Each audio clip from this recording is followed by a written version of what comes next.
The era of gangsters like Dillinger and Babyface Nelson was over. Or was it? Because in the 1960s, two very unlikely criminals brought brutal, calculated chaos back to American banks. Albert Nussbaum and Bobby Wilcoxson. It looked like a scene straight out of a 1930s gangster movie. In fact, that's how they got their start. Nussbaum was a self-taught criminal genius who studied explosives, surveillance and police tactics. In Brooklyn, December 1961, they brought a third man, Peter Curry, and prepared for war. Wilcoxson gunned down a bank guard with 4 blasts from his Thompson.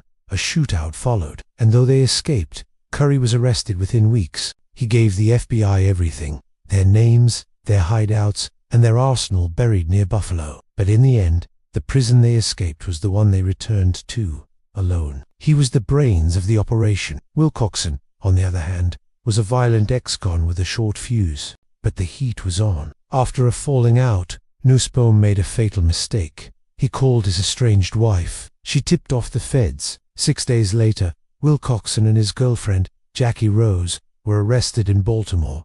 By 1964, both were sentenced to life. Their crime spree was over and their friendship destroyed. He was the brawn. They met in an Ohio prison and reconnected after they were released. And by December 1960, they were robbing banks, Nussbaum planning every detail, Wilcoxson storming in guns blazing.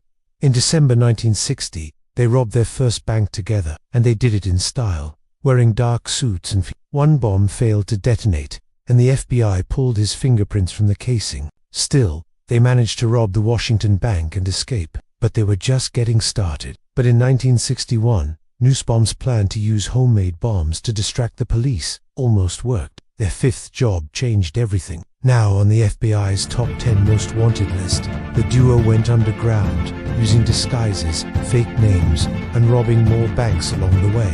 November 1962, Nussbaum was caught after a wild chase through Buffalo, a bookworm and a killer. Together they nearly outsmart the FBI. Thanks for watching. See you next time.